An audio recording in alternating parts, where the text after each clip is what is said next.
Évidemment, dans la réalité, cela ne s'est pas exactement passé comme cela. Il y a un conseil. On a longuement discuté le pour et le contre, et décidé finalement de se servir de Jeanne comme une sorte de mascotte,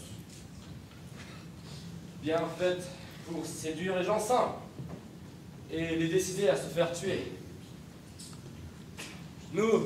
Nous avions beau donner triple ration de gin à nos soldats, cela ne leur faisait pas du tout le même effet.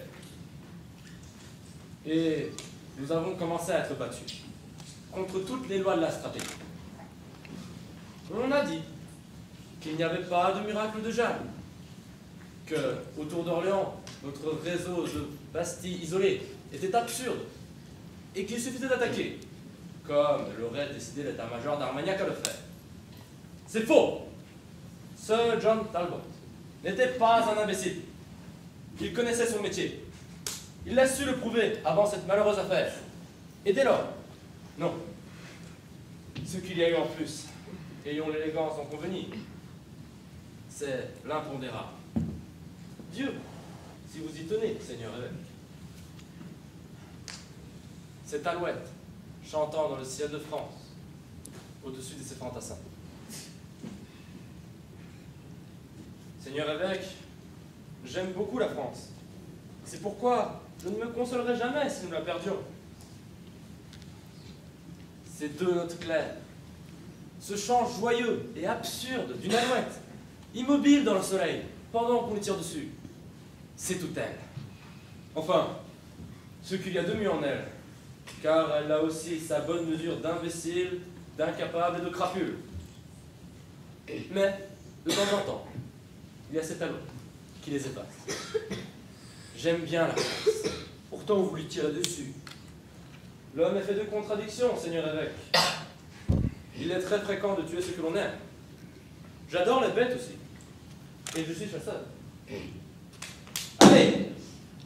La petite alouette est prise. Le piège de Compiègne s'est refermé. La page éclatante est jouée. Charles et sa cour vont abandonner sans un regard leur petite mascotte qui ne semble plus leur porter bonheur et revenir à la bonne vieille politique. Ton roi t'abandonne, Jeanne. Pourquoi t'obstiner à le défendre?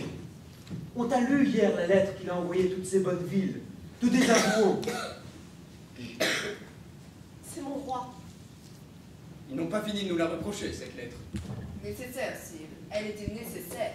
Dans les conjonctures présentes, la cause de la France ne pouvait plus en aucun cas être liée à celle de Jeanne.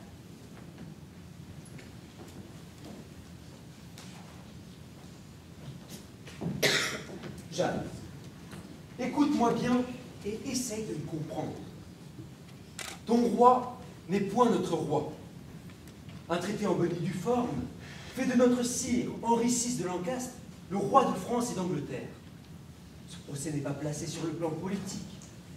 Nous essayons simplement, de toute notre force, de toute notre bonne foi, de ramener une brebis égarée dans le sein de notre mère l'Église. Mais, tout de même, nous sommes des hommes. Nous nous considérons comme les faits au sujet de Sa Majesté Henri. Et notre amour de la France, qui est aussi grand, aussi sincère que le tien, nous la fait reconnaître comme son suzerain. Pour qu'il se relève de ses ruines, pense ses blessures et sorte enfin de cette interminable, de cette épouvantable guerre qu'il a saignée. La résistance vaine du clan Armagnac, les ambitions ridicules de celui que tu appelles ton roi, à un trône qui n'est pas le sien, sont pour nous actes de rébellion et de terrorisme contre une paix qui était presque assurée. Le fantoche que tu as servi n'est pas notre maître. Comprends-le bien. Dites toujours, vous n'y pouvez rien. C'est le roi que Dieu vous a choisi. Tout maigrichon qu'il est, le pauvre, avec ses longues jambes et ses vilains genoux. Tout cela est très désagréable pour moi, en fin de compte. Patience, sire. Ils vont expédier le procès et la brûler. Et après, nous serons tranquilles. D'ailleurs, convenez qu'ils nous ont plutôt rendu service, ces Anglais, en se chargeant de l'arrêter et de la mettre à mort. Si ce n'avait pas été eux, il aurait fallu que ce soit nous qui le fassions un jour ou l'autre. Elle devenait impossible.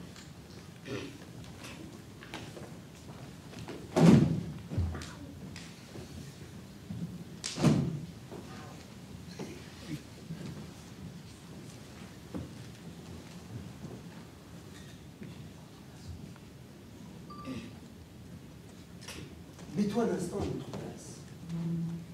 Comment veux-tu qu'en tant qu'homme, au plus profond de notre conviction humaine, nous admettions que c'est Dieu qui t'a envoyé contre la cause que nous défendons? Comment veux-tu que nous admettions, uniquement parce que tu nous assures avoir entendu des voix, que Dieu s'est mis contre nous? Vous le verrez bien quand nous vous aurons tout à fait battus. Tu me réponds comme une petite fille butée volontairement. Si nous considérons la question en tant que prêtre, en tant que défenseur de notre sainte mère l'Église, quelle meilleure raison avons-nous d'ajouter foi à ce que tu dis? Crois-tu être la première à avoir entendu des voix? Non, sans doute. Ni la première ni la dernière, Jeanne. Maintenant, crois-tu que si chaque fois qu'une petite fille dans son village vient dire à son curé: j'ai vu telle sainte ou la Vierge Marie, j'ai entendu des voix qui m'ont dit de faire telle ou telle chose, son curé l'avait cru et laissé faire, l'Église sera encore debout? Je ne sais pas. Tu ne sais pas, mais tu es pleine de bon sens. C'est pourquoi je m'efforce de t'amener à raisonner avec moi. Tu as été chef de guerre, Jeanne. Oui. J'ai commandé à des centaines de bons garçons qui me suivaient et me croyaient. Tu as commandé. Si le matin d'une attaque, un de tes soldats avait entendu des voix lui persuadant d'attaquer par une autre porte que celle que tu avais choisie, ou de ne pas attaquer du tout, qu'aurais-tu fait? Seigneur évêque, on voit bien que vous êtes prêtre, que vous ne les avez jamais vus de près, nous troufions. Ils cognent dur, ils boivent sec, oui, mais pour ce qui est d'entendre des voix, Une plaisanterie n'a jamais été une réponse, Jeanne. Mais ta réponse à ma question, tu l'as faite avant de parler. Pendant la seconde, tu t'es tue, désemparée. Eh bien, l'Église militante est une armée sur cette terre encore grouillante d'infidèles et de forces du mal. Elle doit obéissance à notre Saint-Père le Pape et à ses évêques, comme on te devait obéissance à toi et tes lieutenants. Et le soldat, qui le matin d'une attaque, vient dire qu'il a entendu des voix qui lui conseillaient de ne pas attaquer. Dans toutes les armées du monde, y compris la tienne, Jeanne, on le fait taire. Et beaucoup plus brutalement que nous essayons de te raisonner. cogner dur, c'est votre droit. Moi, mon droit, c'est de continuer à croire et de vous dire non. Ne t'enferme pas dans ton orgueil, Jeanne. Tu comprends bien que ni en tant qu'homme, ni en tant que prêtre, nous n'avons aucune raison valable à croire à l'origine divine de ta mission. Toi seul as une raison d'y croire, poussé sans doute par le démon qui veut te perdre. Et dans la mesure où cela leur a été utile, ceux qui se sont servis de toi. Encore que les plus intelligents d'entre eux, leur attitude devant ta capture et leur désaveu formel le prouvent, n'y ai jamais cru. Personne ne croit plus à toi, Jeanne, hormis le menu peuple qui croit à tout, qui en croira à une autre demain. Tu es toute seule. Et ne va pas croire non plus que ton obstination à nous résister, ta force de caractère, soit le signe que Dieu te soutient. Le diable aussi a la peau dure et l'intelligence. Il a été l'un des anges les plus intelligents avant de se révolter. Je ne suis pas intelligente, messire. Je suis une pauvre fille de mon village, pareille aux autres. Mais quand quelque chose est noir, je ne peux pas dire que c'est blanc. Voilà tout.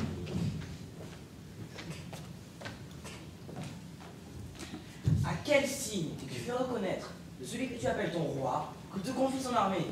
Je vous ai déjà dit qu'il n'y avait pas eu de signe. Tu lui as donné un morceau de ta mandragore pour le protéger. Je ne sais pas ce que c'est qu'une mandragore. Filtre formule, ton secret a un nom, et nous voulons le savoir. Qu'as-tu donné à ton prince Achillon pour qu'il reprenne son courage?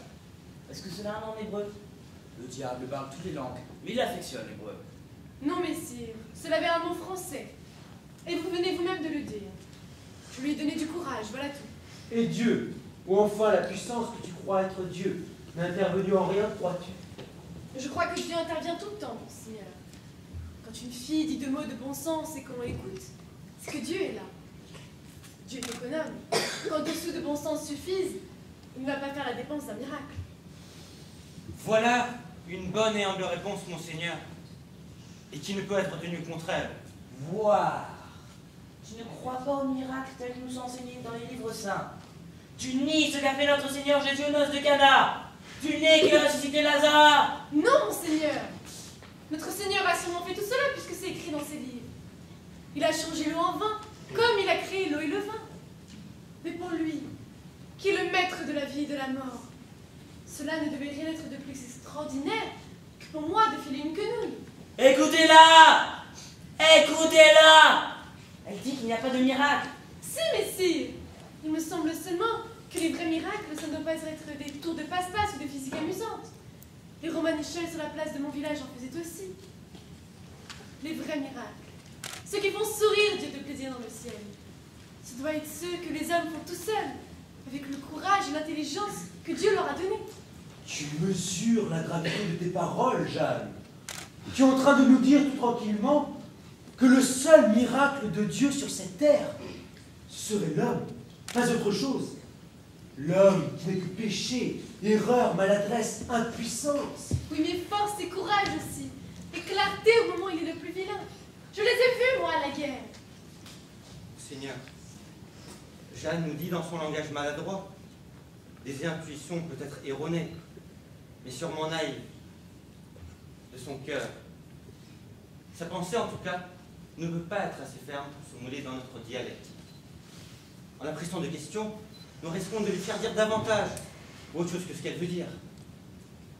Préalable, nous tâcherons d'apprécier la part de maladresse de ses réponses aussi honnêtement que possible. Mais notre devoir est de la questionner jusqu'au bout. Nous ne sommes pas tellement sûrs de n'avoir affaire qu'à Jeanne. Ne l'oubliez pas. Ainsi, Jeanne, tu excuses l'homme. Tu le crois l'un des plus grands miracles de Dieu, voire le seul. Oui, messire. Tu le blasphèmes! L'homme est impureté, stupre, vision obscène. Il se tord sur sa couche la nuit. Emprunt toutes les obsessions de la bête. Oui, messire. Et il pêche, il est ignoble. Et puis soudain, on ne sait pas pourquoi, il se jette à la tête d'un cheval emballé en sortant d'une maison de débauche pour sauver un petit enfant inconnu. Et les os brisés meurent tranquilles. Lui qui s'était donné tant de mal pour organiser sa nuit de plaisir. Il meurt comme une bête, dans le péché, damné, sans prêtre. Non, messire. Tout luisant, tout propre. Et Dieu l'attend souriant. Car il a agi 2 fois comme un homme, en faisant le mal et en faisant le bien. Et Dieu l'avait justement créé pour cette contradiction.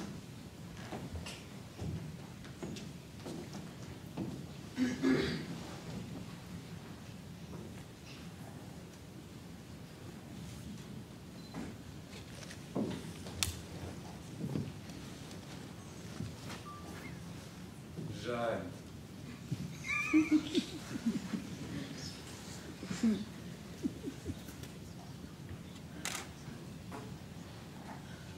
Je t'ai laissé parler tout au long de ce procès sans presque jamais t'interroger.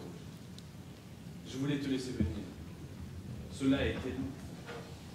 Le promoteur voyait partout le diable. L'évêque voyait partout l'orgueil d'une petite fille enivrée de sa réussite. Derrière ton obstination tranquille, derrière ton petit frontitude, j'attendais qu'autre chose se montre. Et voici que tu viens maintenant.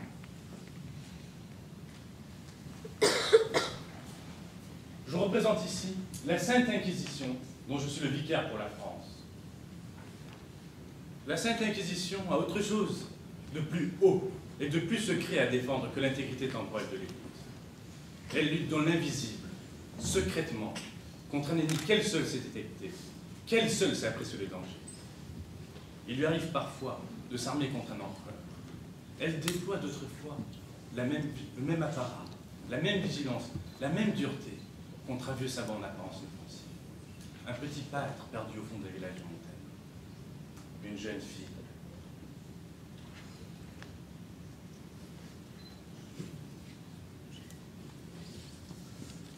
Elle sait reconnaître et ne pas sous-estimer son ennemi où qu'il se trouve. Et son ennemi, ce n'est pas le diable fourchu, pour enfant turbulent que Messire Promoteur va partir.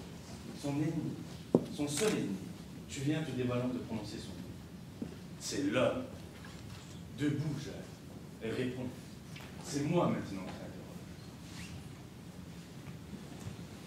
Tu es chrétienne? Oui, messire.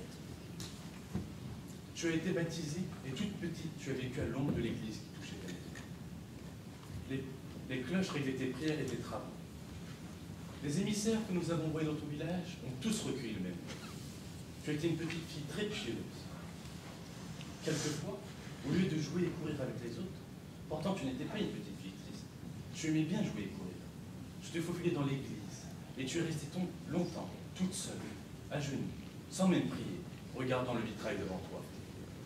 Oui, messire, j'étais bien.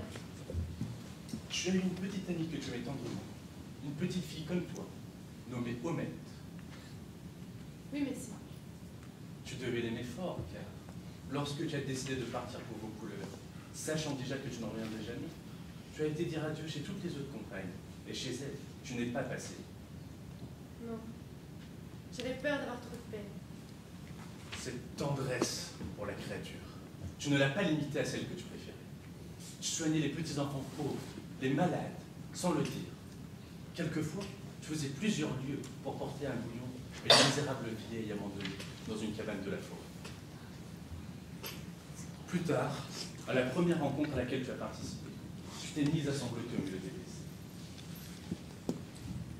Vous savez cela, messieurs? La Sainte Inquisition, c'est tout, Jeanne. Elle a pesé le poids de ta tendresse humaine avant de m'envoyer te juger. Messire Inquisiteur, je suis heureux de vous entendre rappeler tous ces détails qui jusqu'ici avaient été passés sous silence. Oui, tout ce que nous savons de Jeanne depuis sa petite enfance n'est qu'humilité, gentillesse, charité chrétienne. Silence en l'avenir. Encore une fois, c'est moi qui interroge.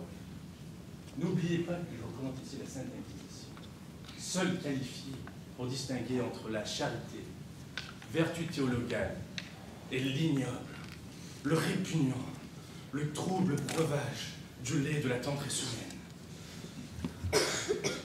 Ah, mes maîtres, comme vous êtes prompt à vous attendrir, que l'accusé soit une petite fille avec des grands yeux bien clairs ouverts sur vous, dessous de bon cœur et d'ingénuité, et vous voilà prêt à l'absoudre, bouleverser les bons défenseurs de la foi que voilà. Je vois que la Sainte Inquisition a encore du pain sur la planche, qu'il faudra tailler, tailler, toujours tailler, et que d'autres taillent encore lorsque nous ne serons plus, abattant sans pitié, éclaircissant les rangs, pour que la forêt reste saine. Notre Seigneur a aimé de cet amour-là, messire. Il a dit, laissez venir à moi les petits-enfants. Il a mis sa main sur l'épaule de la femme adultère. Il lui a dit, va en paix. Silence sur la lune. Mais il faudra que je m'occupe aussi de votre cas. Nous faisons lire des passages de l'Évangile au prône. Nous demandons de les expliquer. L'avons-nous traduit en langue vulgaire? Avons-nous mis entre toutes les mains? Ne serait-ce pas un crime de laisser rêver et broder les âmes simples sur ces textes que nous seuls devons interpréter? Vous êtes jeune, je veux le croire par l'avenir, et généreux donc. Mais n'allez pas imaginer que jeunesse et générosité trouvent grâce devant les défenseurs de la foi. Ce sont des maladies passagères dont l'expérience vous guérit. On aurait simplement dû considérer votre âge, au lieu de votre savoir qui est paraît-il très grand, avant de vous admettre parmi nous. L'expérience vous apprendra bientôt que jeunesse, générosité et tendresse humaine sont des noms d'ennemis. En tout cas, je vous le souhaite. Apprenez que dans les textes dont vous parlez, si nous faisions l'imprudence de les leur confier, les saints puiseraient l'amour de l'homme. Et qui aime l'homme n'aime pas Dieu. Il a voulu se faire homme pourtant. Seigneur évêque, en vertu de votre pouvoir discrétionnaire de président de ces débats, je vous demande pour aujourd'hui de vous priver de la collaboration de votre jeune assesseur. J'aviserai après cette séance des conclusions déposées contre lui s'il y a lieu. Contre lui ou contre quiconque, il n'y a pas de tête trop contre nous. Pour nous, vous le savez, je déposerai contre moi-même si Dieu me laissait m'égarer. Qu'il m'en garde. Sortez, frère Latenu.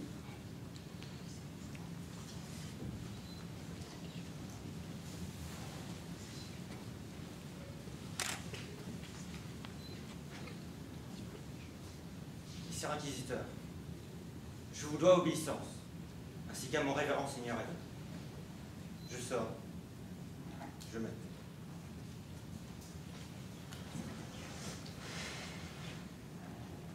Je prie seulement notre Seigneur Jésus, quand vous serez seul en face de lui, de vous amener à considérer la fragilité de votre petit ennemi.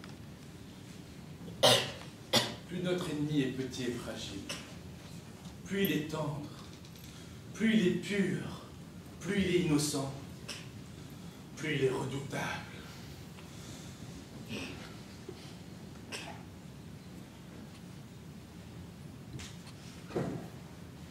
La première fois que tu as entendu tes voix, tu n'avais pas 15 ans. Au début, elles t'ont seulement dit « Sois bonne et sage et va souvent à l'église ». Oui, messieurs. Et un beau jour, ils t'ont dit autre chose, quelque chose de précis, d'insolite pour des voix célestes. D'aller sauver le royaume de France. Avais-tu souffert de la guerre à Don Rémy? Non. Rien n'a jamais été brûlé chez nous. Une fois, des godots sont venus tout près. Nous avons tous quitté le village. Quand nous sommes revenus le lendemain, tout était intact. Ils étaient passés plus loin. Ton père était riche. Les travaux des champs ne te rebutaient pas. J'aimais bien garder mes moutons. Mais je n'étais pas une bergère, comme vous le dites tous. Pour coudre et pour filer, une femme de Rouen qui saurait m'en remontrer.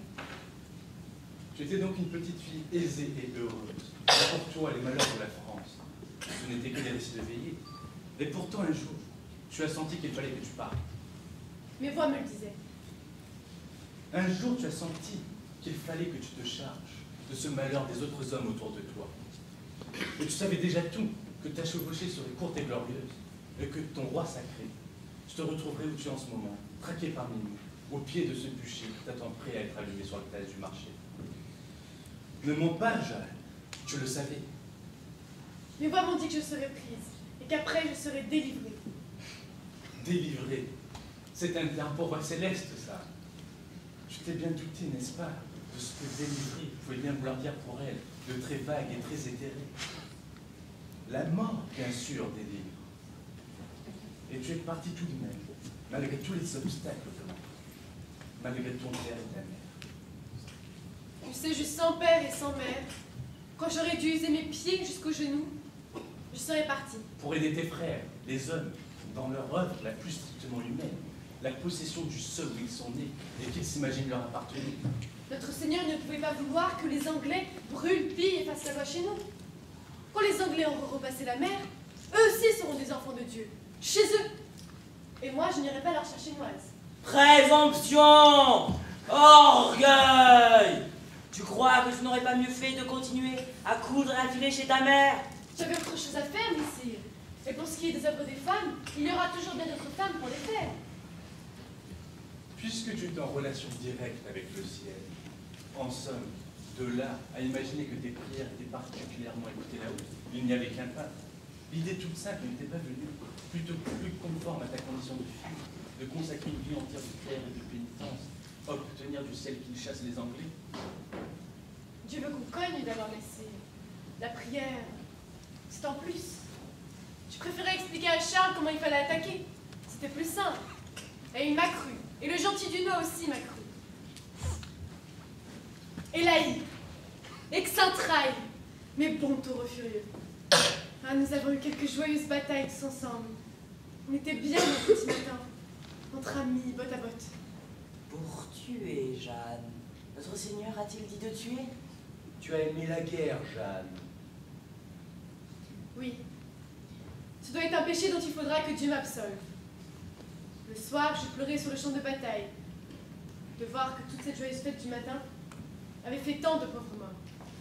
Et le lendemain, tu recommençais?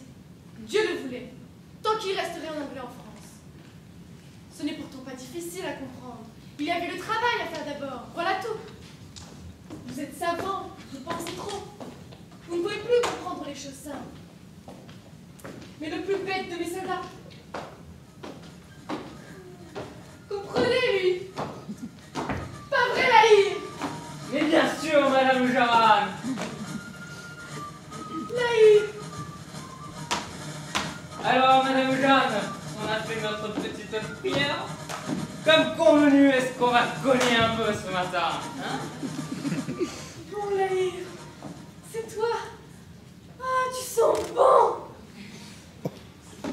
Ah, un petit coup de rouge et un oignon. C'est mon menu le matin. Mais t'excuses, Madame Jeanne, je sais que vous n'aimez pas ça. Mais je fais ma prière avant pour que le bon Dieu ne me sente pas pendant que je lui parle. Et n'approchez pas trop, je dois tuer. Non, non, non, tu sens bon. Oh, m'attaquez pas, Madame Jeanne. D'habitude, vous dites que je peux, que c'en est une honte pour un chrétien. D'habitude, vous dites que s'il m'emporte par là, et je vais nous faire repérer des goudrons tellement je pue et qu'on va rater notre embuscade. À cause de moi. Un tout petit oignon et 2 doigts d'horreur. Ah, pas plus. Ça, il faut être fort, j'ai pas mis l'eau. Hein. Bon, Laïr, j'étais bête, je ne savais pas. Tu sais, les filles, il ne leur est jamais rien arrivé. Ça tranche de tout et ça ne sait rien. Je sais maintenant. Tu sens bon, Laïr. Tu sens la bête. Tu sens l'homme. Ouais.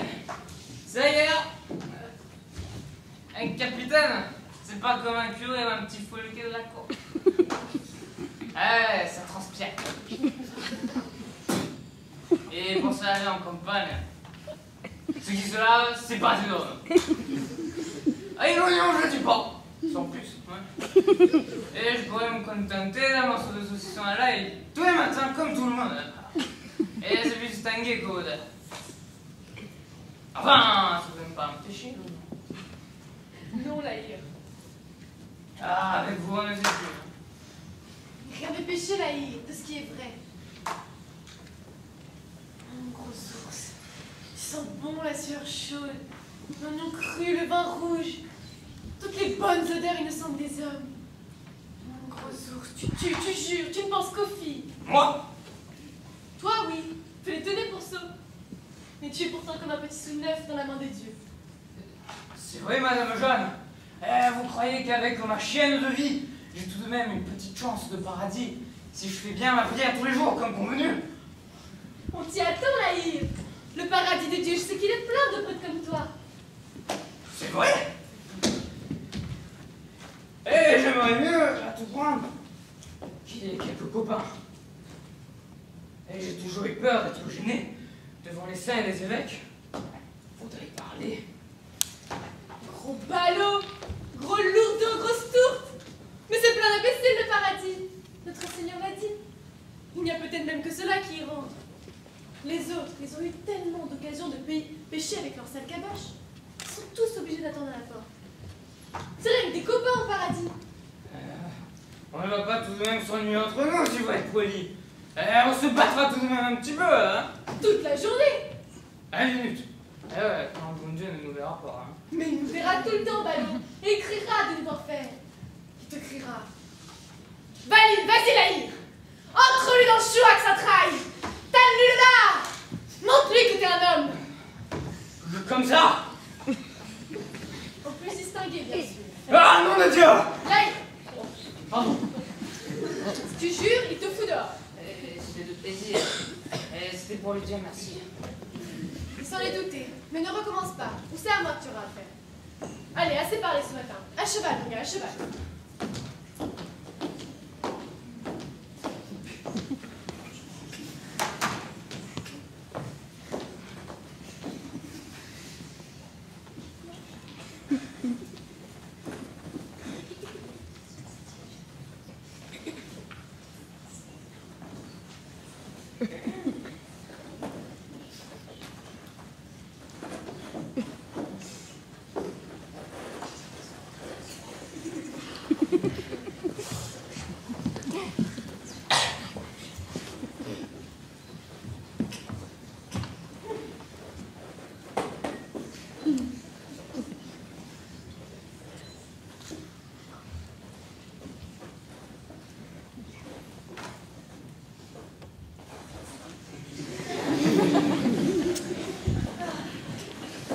On est bien dans le petit matin.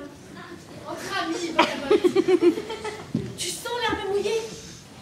C'est la guerre. Pour ça que les hommes se battent. Pour sentir la vraie odeur de l'herbe mouillée du matin. Botte à botte avec un copain. Remarquez qu'il y en a qui se contentent de faire une petite promenade. Oui, mais ceux-là ne sentent pas la vraie odeur de l'aube. La vraie chaleur contre leurs cuisses. Du copain contre leurs cuisses. Il faut la mort au bout, mon petit père, pour que le Seigneur vous donne tout cela. Et si on rencontrait des godons? Et des godons qui les aimeraient aussi, les bonnes odeurs? On fonce, on cogne dur, on est là pour ça. Mais alors, Madame Jeanne, si c'est vrai ce que vous avez dit, ce qu'on expédie, ils vont tous dans le paradis. Et il n'y a pas plus couillon que des Anglais. Bien sûr qu'ils y vont. Qu'est-ce que tu crois? Arrête! Voilà 3 godons là-bas. Ils nous ont vus. Ah, ils se retournent. Non! Ils ont compté qu'on était 2. Ils foncent. T'as pas peur, Laïr? Moi, je suis qu'une fille, j'ai même pas d'épée. Tire-y quand même! Faut-on louer, nom de Dieu! Pardon! Je l'ai dit, mon Dieu, je l'ai dit. Faites pas attention. Non! Non!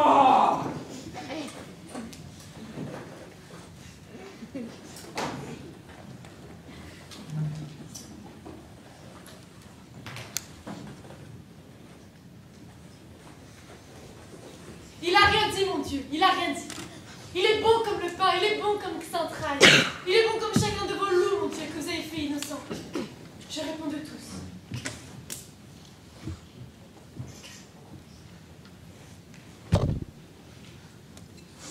Moulaïr, mon Xaintrailles. Oh, le dernier mot n'est pas dit.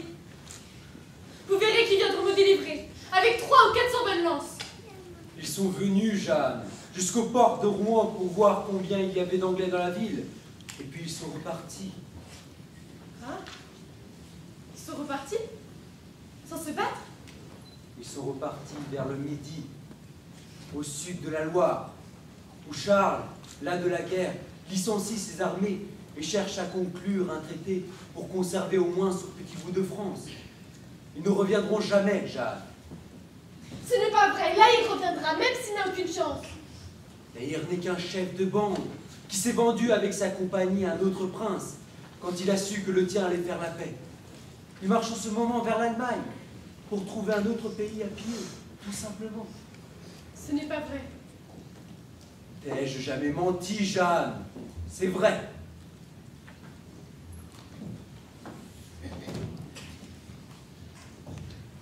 Alors, pourquoi te sacrifierais-tu pour défendre ceux qui t'abandonnent? Les seuls hommes au monde qui essaient encore de te sauver. C'est paradoxal que cela puisse paraître. C'est nous, tes anciens ennemis et tes juges. Abjure, Jeanne. Tu ne résistes plus que pour ceux qui viennent de te trahir.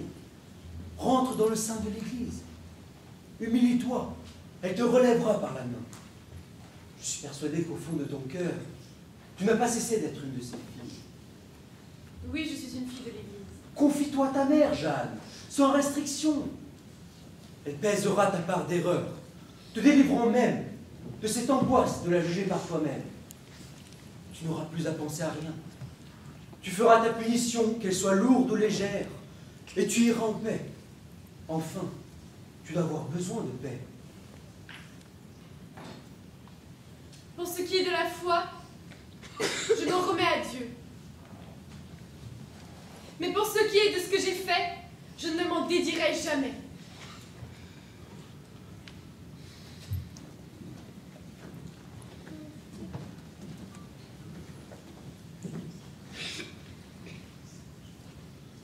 Vous le voyez, mes maîtres, l'homme relevait la tête.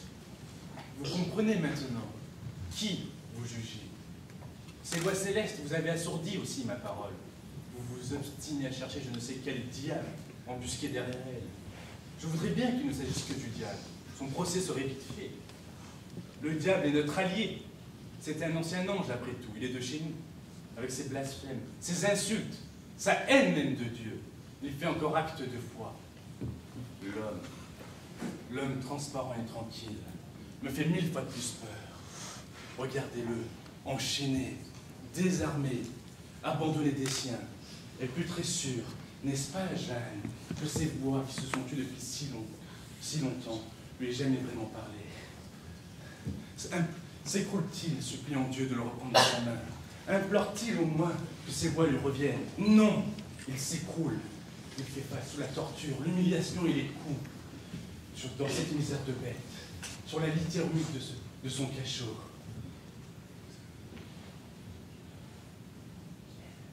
Il lève la tête vers cette image invaincue de lui-même, qui est son seul vrai Dieu. Voilà ce que je crains. Et il répond, répète, Jeanne, tu meurs d'envie de le redire, pour ce qui est de ce que j'ai fait. Je ne m'en dédierai jamais. Pour ce qui est de ce que j'ai fait, je ne m'en dédierai jamais.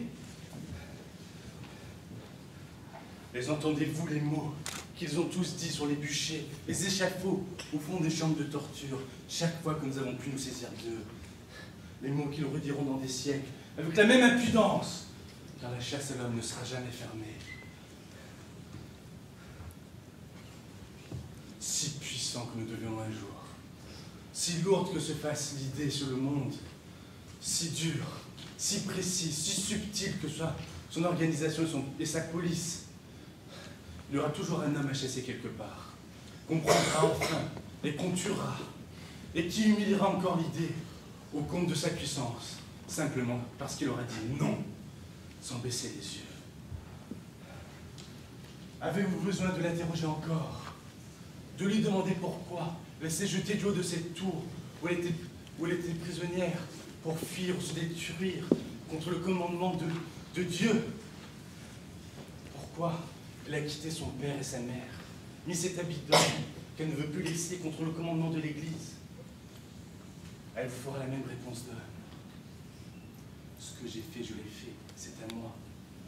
Tout ce que vous pouvez, c'est me tuer, me faire créer n'importe quoi sur la torture, me faire dire oui. Ça, vous ne le pouvez pas.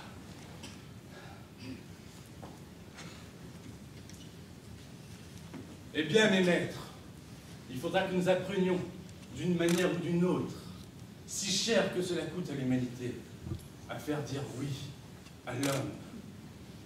C'est pourquoi je réclame pour Jeanne l'excommunication, le rejet hors du sein de l'Église et sa remise au bras séculier pour qu'il la frappe. Le priant toutefois de limiter sa sentence en deçà de la mort et de la mutilation des membres.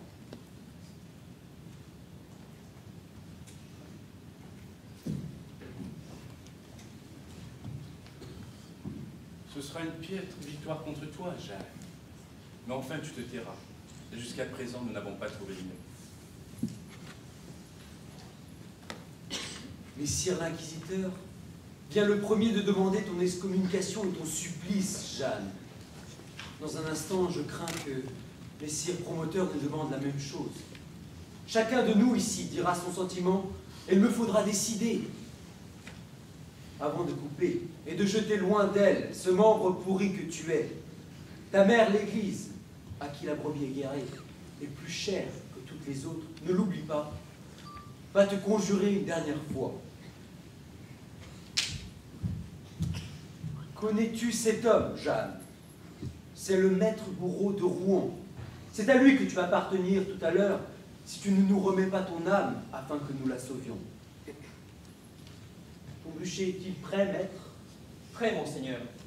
Plus haut que le bûcher réglementaire, des ordres m'ont été donnés pour qu'on voit bien la fille de partout. L'ennui pour elle, c'est qu'elle sera trop haut. Je ne pourrai pas l'aider. Qu'appelles-tu l'aider, maître?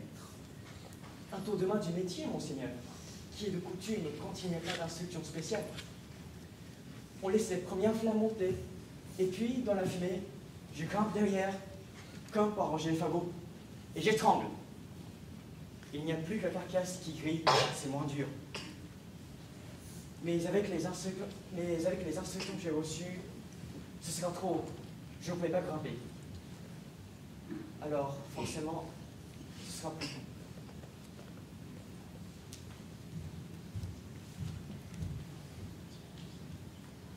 Tu as entendu, Jeanne? Oui. Je vais te tendre une dernière fois la main. La grande main secourable de ta mère qui veut te reprendre et te sauver. Mais tu n'auras pas plus long délai. Écoute ce grondement. C'est la foule qui t'attend déjà depuis longtemps. Ils sont venus tôt pour avoir de bonnes places. Ils mangent leurs provisions en ce moment, rondent leurs enfants, se font des farces, et demandent aux soldats si cela venait de commencer. Ils ne sont pas méchants. Ce sont les mêmes qui seraient venus t'acclamer à ton entrée solennelle si tu avais pris Rouen. Les choses ont tourné autrement, voilà tout. Alors, ils viennent te voir brûler. Eux à qui n'arrive jamais rien. Le triomphe ou la mort des grands de ce monde est leur spectacle. Il faut leur pardonner, Jeanne. Ils payent toute leur vie assez cher d'être le cas pour avoir ces petites distractions-là. Je leur pardonne. Et à vous aussi, messire. Orgueilleuse! Abominable orgueilleuse! Monseigneur te parle comme un père pour sauver ta misérable âme perdue et tu as le front de lui dire que tu lui pardonnes. Monseigneur me parle doucement, mais je ne sais si c'est pour me sauver ou pour me vaincre. Et comme il sera obligé de me faire brûler tout de même tout à l'heure, je lui pardonne. Jeanne, essaie de comprendre qu'il y a quelque chose d'absurde dans ton refus.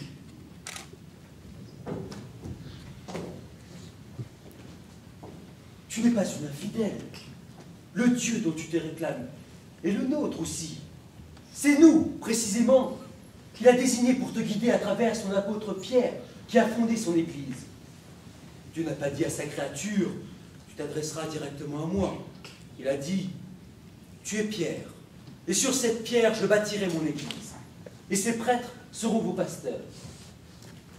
Tu ne nous crois pas des prêtres indignes, Jeanne? Non. Alors pourquoi ne veux-tu pas faire ce que Dieu a dit? Pourquoi ne veux-tu pas remettre ta faute à son Église, comme tu le faisais enfant dans ton village? Tu n'as pas changé de foi. Je veux m'en remettre à l'église. Je veux la Sainte Communion. On me la refuse. Nous te la donnerons après ta confession et ta pénitence commencée. Il faut seulement que tu nous dises oui. Tu es courageuse. Nous le savons tous. Mais ta chair est tendre encore. Tu dois avoir peur de mourir. Oui, j'ai peur. Mais qu'est-ce que cela fait? Je t'estime assez, Jeanne, pour croire que cela ne serait pas suffisant pour te faire abjurer.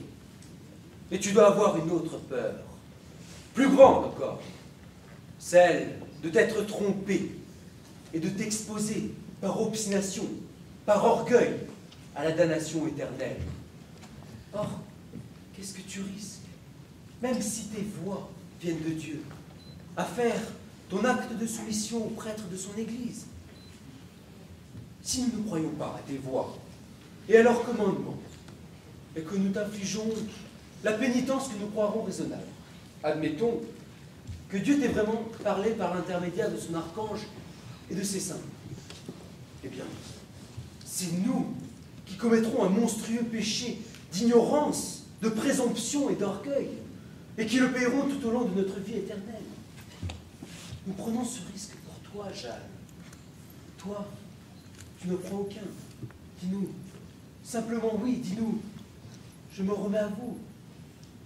Et tu es blanche à coup sûr. Tu ne risques plus rien. Pourquoi? Pourquoi me torturez-vous si doucement, messire? Je préférais que vous me battiez.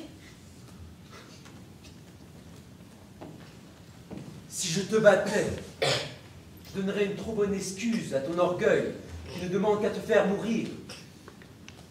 Je te raisonne parce que Dieu t'a fait pleine de bon sens et de raison. Je te supplie même, parce que je sais que tu es tendre. Je suis un vieil homme, Jeanne. Je n'attends plus grand-chose de ce monde. Et j'ai beaucoup tué, comme chacun de nous ici, pour défendre l'Église. C'est assez, je suis là.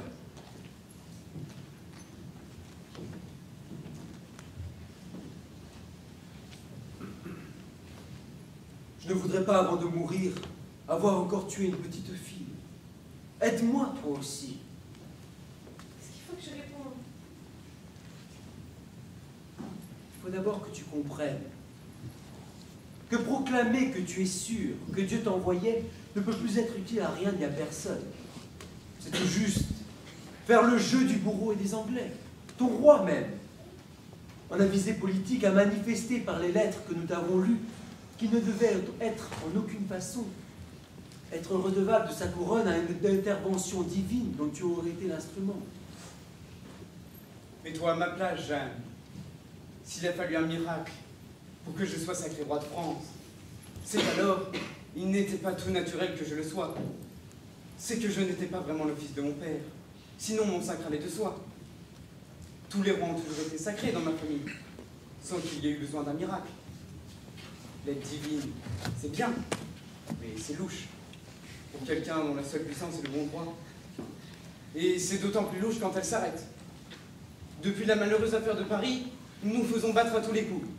Toi, tu t'es fait prendre à Compiègne.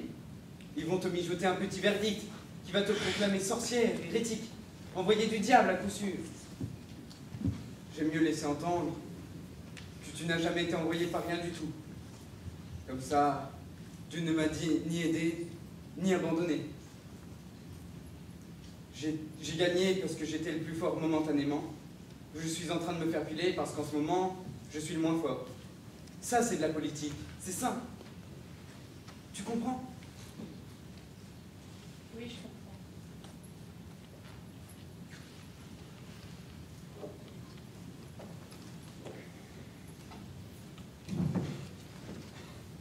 Je suis heureux de te voir enfin raisonnable, Jeanne. On t'a posé beaucoup de questions dans lesquelles tu t'es perdu. Je vais t'en poser 3 essentielles. Réponds-moi oui 3 fois, et nous serons tous sauvés ici. Toi qui vas mourir, et nous qui allons te faire mourir.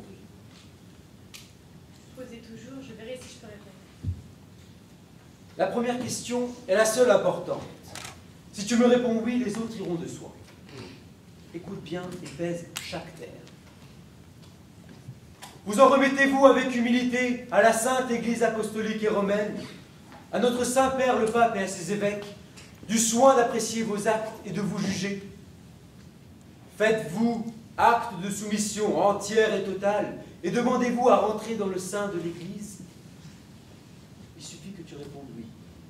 Oui, mais Sans un mais, Jeanne. je ne veux pas être obligée de dire le contraire de ce que nous avons dit.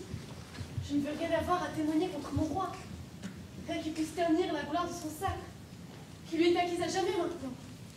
Écoutez, l'homme, il n'y a pas 2 façons de la faire taire. Enfin, Jeanne, es-tu folle? N'as-tu pas vu cet homme en rouge qui t'attend? Tu dois pourtant comprendre que c'est mon dernier geste pour toi, que je n'en pourrai plus d'autre. L'Église veut encore croire que tu es une de ses filles. Elle a pesé avec soin la forme de sa question pour te faciliter la route. Tu ergotes et tu marchandes. Tu n'as pas à marchander avec ta mère, impudente fille. Tu dois la supplier à genoux de t'envelopper dans sa robe et de te protéger. La pénitence qu'elle t'infligera, tu l'offriras à Dieu avec l'injustice si tu y trouves de l'injustice. Notre Seigneur a souffert plus que toi, pour toi, dans l'humiliation et l'injustice de sa passion. A-t-il marchandé, lui? A-t-il ergoté quand il s'est agi de mourir pour toi? Tu es en retard sur lui. Des gifles, des crachats au visage, de la couronne d'épines et de l'interminable agonie entre 2 voleurs. Tu ne pourras jamais le rattraper. Tout ce qu'il demande par notre voix, c'est de te soumettre au jugement de son Église. Et tu hésites.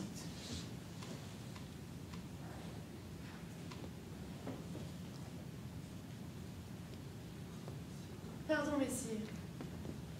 Je ne pensais pas que notre Seigneur pouvait le vouloir. C'est vrai qu'il a dû plus souffrir que moi. Je me soumets. Supplies-tu humblement et sans restriction aucune notre mère l'Église de te reprendre dans son sein et t'en remets-tu à son jugement? Je supplie humblement ma mère d'Église de me reprendre dans son sein et je m'en remets à son jugement. Bien, Jeanne. Le reste va être tout simple maintenant. Promets-tu de renoncer à jamais à porter, à prendre les armes? C'est qu'il a encore de la besogne à faire. La besogne, comme tu dis, sera pour d'autres. Ne sois pas bête, Jeanne. Tu es enchaînée, prisonnière et en grand danger d'être brûlée. De toute façon, tu t'en doutes bien, que tu dises oui ou que tu dises non, cette besogne-là n'est plus pour toi. Ton rôle est joué. Les Anglais qui te tiennent ne te laisseront plus te battre. Tu nous as dit tout à l'heure que lorsqu'une fille avait dessous de bon sens, c'était Dieu qui faisait un miracle. Si Dieu te soutient, c'est le moment pour lui de t'envoyer ci-dessus de bon sens. Promets-tu de renoncer à jamais à prendre les armes? Mais si mon roi a encore besoin de moi. Oh là là, si c'est pour moi, vous pouvez dire oui tout de suite. Je n'ai plus besoin de vous. Alors oui. Promets-tu de renoncer à jamais à porter, contre toutes les lois de la décence et de la modestie chrétienne, cet impudent habit d'homme dont tu t'es affublé? Vous me l'avez déjà demandé 10 fois. L'habit d'homme n'est rien. Ce sont mes voix qui m'ont dit de le prendre. C'est le diable! Qui, hors diable, aurait pu inciter une fille à choquer ainsi la pudeur? Mais le bon sens, messire. Le bon sens. Il a bon doigt avec toi, le bon sens. Le bon sens. Une culotte à une fille. Bien sûr, messire. Je devrais chevaucher avec des soldats. Pour qu'ils ne voient pas que j'étais une fille. Pour qu'ils ne voient qu'un soldat comme eux dans moi. Il fallait bien que je sois vêtue comme eux. Mauvaise réponse. Une fille qui n'est pas donnée d'avance n'a pas à aller courir avec les soldats. Admettons même que cet habit t'ait été utile pour la guerre. Depuis que nous te tenons, depuis que tu as cessé de te battre, pourquoi as-tu toujours refusé de reprendre l'habit de ton sexe? Depuis que je suis prise, Messire. Toutes les nuits, dès que vous me renvoyez là-bas, cela recommence. Je me suis bien habituée à ne pas dormir. C'est pour ça que quelquefois, quand on me ramène devant vous, je réponds un peu de travers. C'est long toutes les nuits. Et ils sont forts et rusés. Faut que je me batte dur. Seulement si j'ai une jupe. Pourquoi n'appelles-tu pas l'officier pour qu'on te défende? Ils m'ont dit que si j'appelais, ils seraient pendus. Détestable! C'est détestable! Dans l'armée française, passe. Mais dans l'armée anglaise, non! Je remédierai à cela. Reviens dans le sein de ta mère, l'Église. Accepte de reprendre la vie de femme. Et c'est l'Église qui te protégera dorénavant. Tu n'auras plus à te battre, je te le promets. Alors j'accepte. Merci, Jeanne, de m'avoir aidé. J'ai craint un moment de ne pouvoir te sauver. On va te lire ton acte d'abjuration. Il est tout préparé. Tu n'auras qu'à le signer. Je ne sais pas écrire. Tu feras une croix. Messire l'inquisiteur, me permettez-vous de rappeler frère l'advenu pour qu'il lise l'acte? Je lui avais demandé de le rédiger. Nous devons d'ailleurs être au complet maintenant pour prononcer la sentence, puisque Jeanne revient parmi nous. Vous devez être satisfait. L'homme a dit oui. J'attends la fin. Rappelez frère l'advenu. Messire l'inquisiteur, vous n'allez pas laisser faire une chose pareille. S'il a dit oui, Monseigneur l'évêque conduit ces débats avec une indulgence pour cette fille que je n'arrive pas à comprendre. Je sais pourtant, de source sûre, qu'il mange au râtelier anglais. Mangerait-il plus gros encore au râtelier français? Voilà la question que je me pose. Seigneur, Monseigneur promoteur, ne me la pose pas. Ce n'est pas une question de mangeoire, c'est plus grave. Ô Seigneur, vous avez permis à la 11e heure que l'homme s'humilie et s'abaisse dans cette jeune fille. Vous avez permis que cette fois ils disent oui. Pourquoi avez-vous laissé naître une inavouable tendresse au cœur de votre serviteur? N'acceptez-vous donc jamais, Seigneur, que de ce monde, toute trace d'humanité soit débarrassée, afin que nous puissions le consacrer en votre gloire?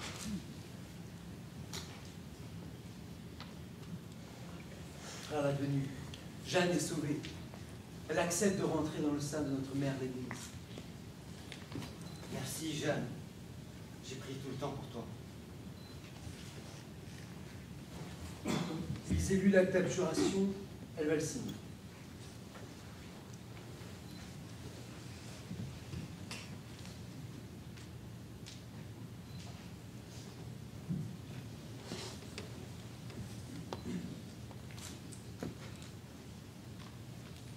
Moi, Jeanne, communément appelée la pucelle, je confesse avoir péché par orgueil, opiniâtreté et malice, en prétendant avoir reçu des révélations de notre Seigneur Dieu, par l'intermédiaire de ses anges et de ses heureuses saints.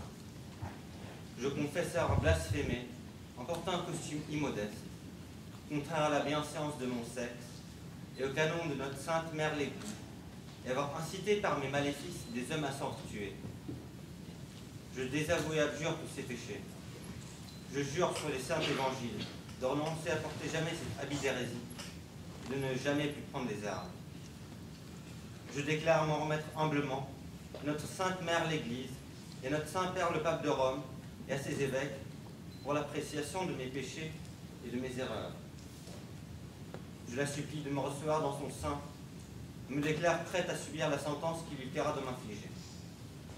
En foi de quoi, j'ai signé de mon nom sur cet acte d'abjuration dont je déclare avoir eu connaissance.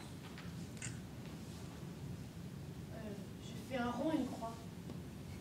Je vais te tenir la main.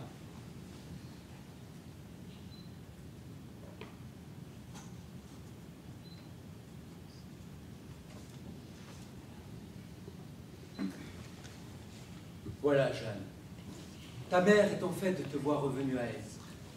Et tu sais qu'elle se réjouit plus pour la brebis égarée que pour les 99 autres. Ton âme est sauvée, et ton corps ne sera point livré au bourreau. Nous te condamnons seulement, par grâce et modération, à passer le restant de tes jours en prison, pour la pénitence de tes erreurs, au bain de douleur et à l'eau d'angoisse, afin que tu puisses t'y repentir par la contemplation solitaire, et moyennant quoi, nous te déclarons délivré du danger d'excommunication où tu étais tombé. Tu peux aller en paix. Reconduisez-la.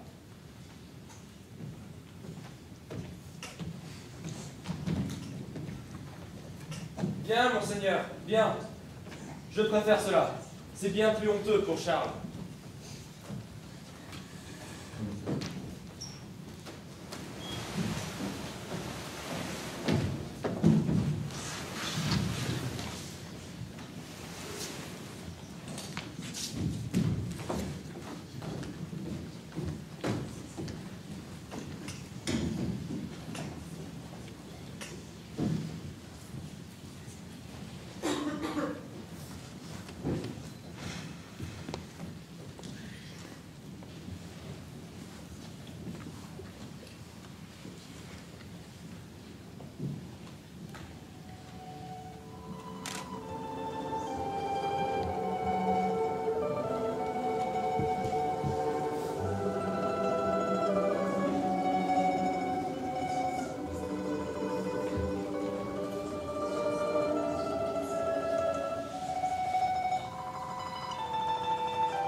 Monseigneur Saint-Michel, Sainte-Catherine, Sainte-Marguerite.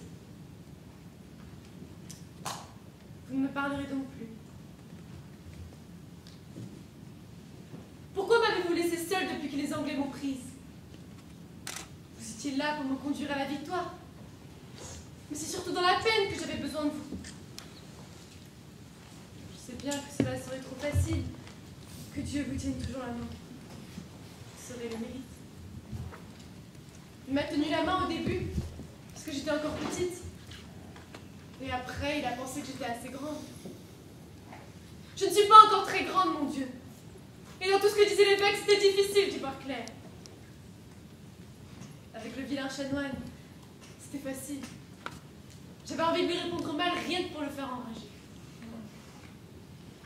Mais l'évêque parlait si doucement. Et il m'a semblé plusieurs fois que c'était lui qui avait raison. Sans doute, avez-vous voulu cela, mon Dieu? Puis aussi, que j'ai eu si peur de mourir, quand cet homme m'a dit qu'il ne pourrait même pas m'étrangler. Sans doute, avez-vous voulu que je vive?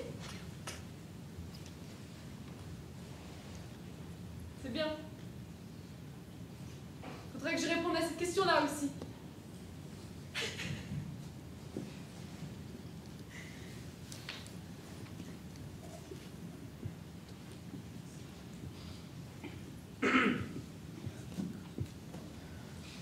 Vous pleurez?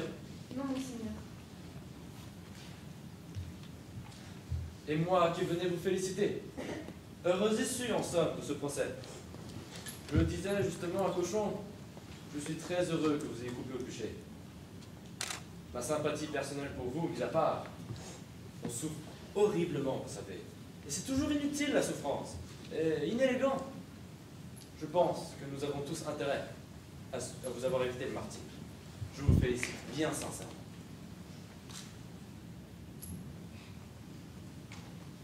Les hommes sont convenables à présent? Oui. On va sans doute vous transférer dans une prison d'église. Du moins, pour le temps qu'il vous reste à passer ici. À la moindre incorrection, n'hésitez pas à m'avertir. Je ferai pendre le goujat. Nous n'avons pas une armée de gentlemen, mais nous devons étendre. Voilà. Je voulais juste vous faire cette petite visite de courtoisie, comme on se serre la main après un match. J'espère ne pas trop vous avoir importuné. Madame.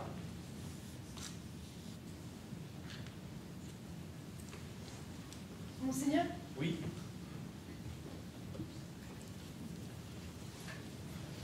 cela aurait été mieux, n'est-ce pas, si j'avais été brûlée.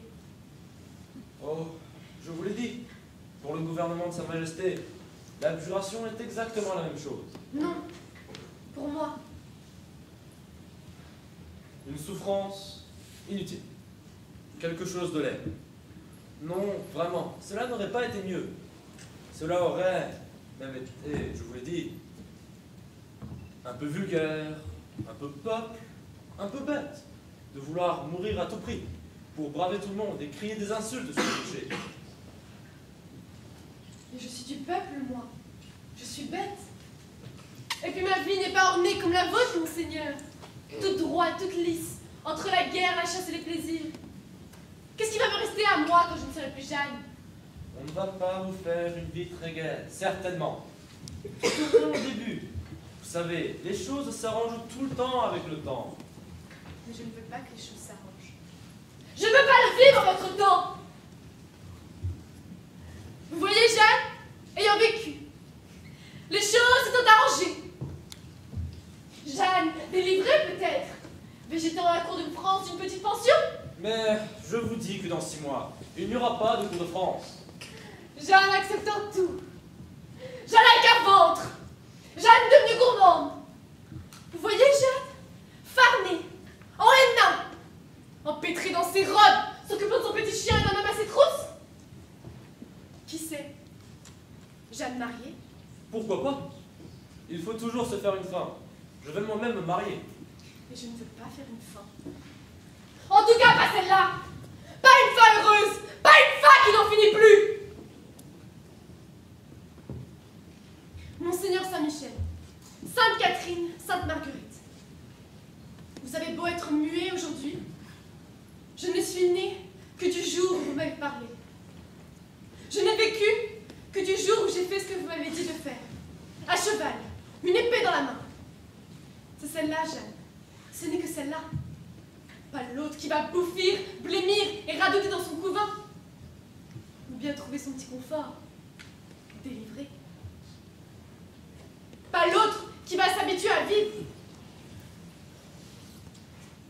Vous vous taisez, mon Dieu. Et tous ces prêtres parlent en mon temps, embrouillant tout avec leurs mots. Mais c'est quand vous vous taisez.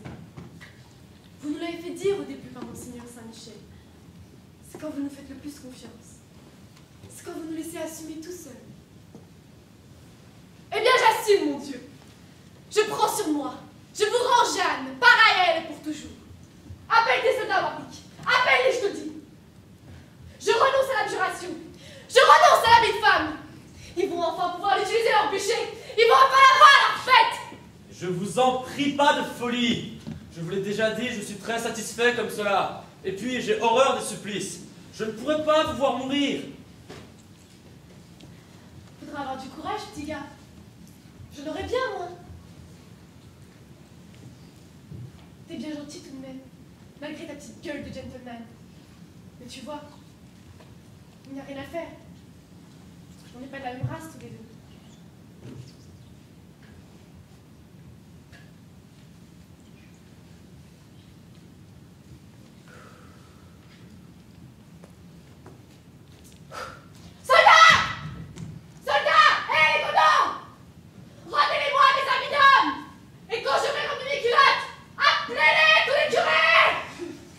Comme tout cela est déplacé et vulgaire.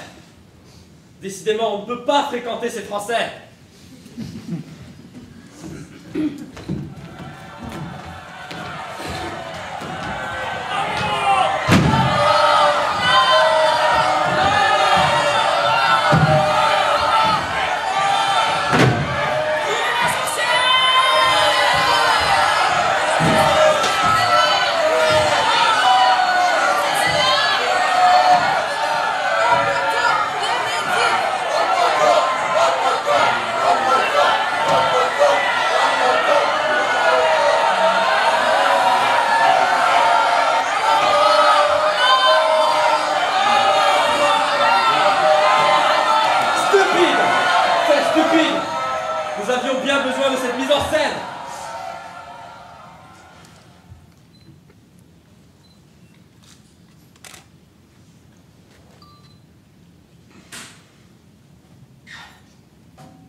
entier. Pas de croix pour une sorcière. Frère l'advenu, à l'église paroissiale, courez! C'est irrégulier. Vous connaissez pas mes soins Avez-vous sans croix, mais qu'elle se taise, vite! Regardez-la sur son bûcher qui nous narre. On ne triomphera donc jamais de lui.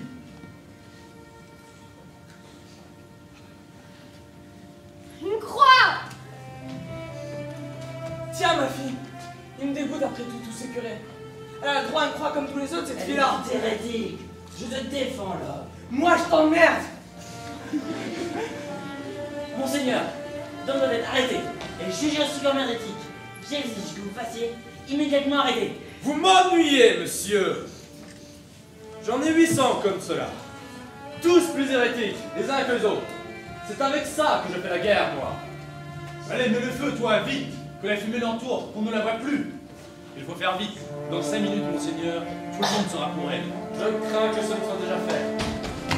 Pas de croix après la venue. Laissez, chanoine! Je vous l'ordonne. J'en référerai en cours de Rome. Vous en référerez au diable si vous voulez. Pour le moment, c'est moi qui commande ici. Il faut faire vite! Il faut faire vite! Il faut faire vite! Courage, Jeanne! Nous prions tous pour toi. Descends, petit frère. Tu serais en danger d'être brûlé, toi aussi. Alors, l'homme! Ça y est! Ça y est, Christine. Ça brûle. Dans 2 minutes, la flamme atteindra. Enfin! Mon Dieu, pardonnez-nous! À genoux, chanoine!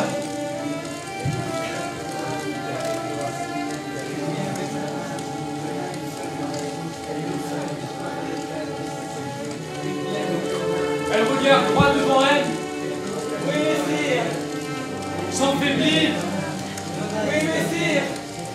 Il y a presque comme un sourire, n'est-ce pas, sur son visage. Oui, messire. Tu ne le vaincrais jamais. Non, messire.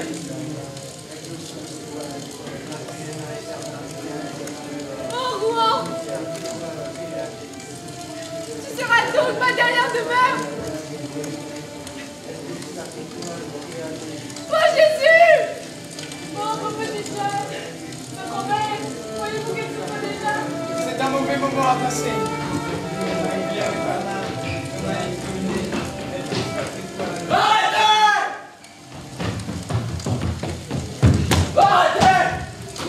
Arrêtez! Quoi? Arrêtez quoi? On ne peut pas finir comme ça. Nous n'avons pas joué le sacre. On avait dit qu'on jouerait tout. Jeanne a droit à jouer le sacre. Dans son histoire. C'est exact. Nous allions commettre une injustice. Vous voyez, j'étais sûr qu'on oublierait mon sacre. On n'y pense jamais à mon sacre. Il va pourtant coûter assez cher. Allons, bon! Le sacre, à présent. Tout cela est d'un mauvais goût. Monseigneur, ma présence à cette cérémonie serait indécente. Je m'éclipse. De toute manière, pour moi, c'est fini. Elle est brûlée. Le gouvernement de Sa Majesté a atteint son objectif politique. Défais le bûcher, l'homme. Détache Jeanne. Et qu'on lui apporte son étonnard.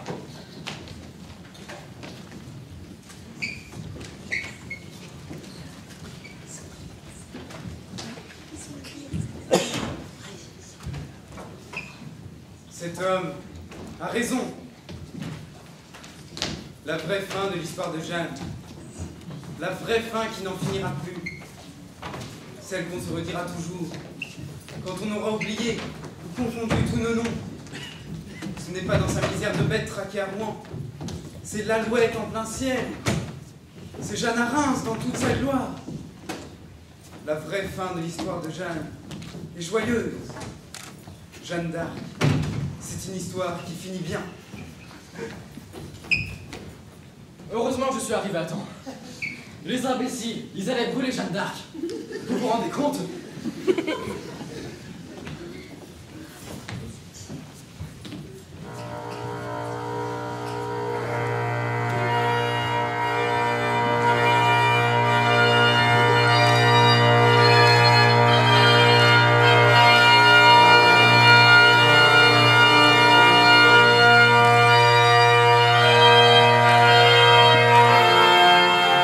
Avance, toi.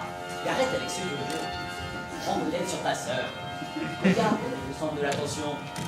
fier d'être son père. J'avais toujours dit, cette fille, elle avait de l'avenir.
il a fallu aussi que certaines personnes travaillent dans l'ombre pour que ce spectacle puisse avoir lieu.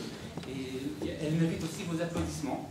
En particulier les élèves de l'atelier d'art plastique de Stéphane Leroux qui ont réalisé le triptyque de Jeanne, derrière moi.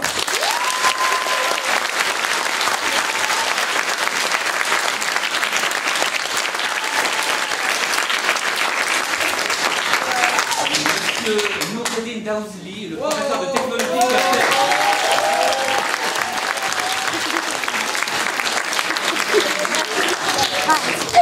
des chevaux jupons, voilà.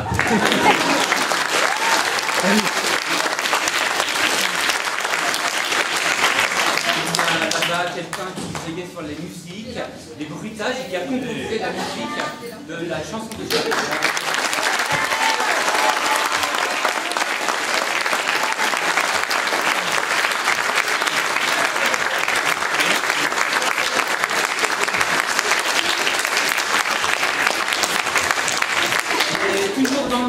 celle qui fait les lumières, les maquillages et mille autres choses. Laurence Pélosi.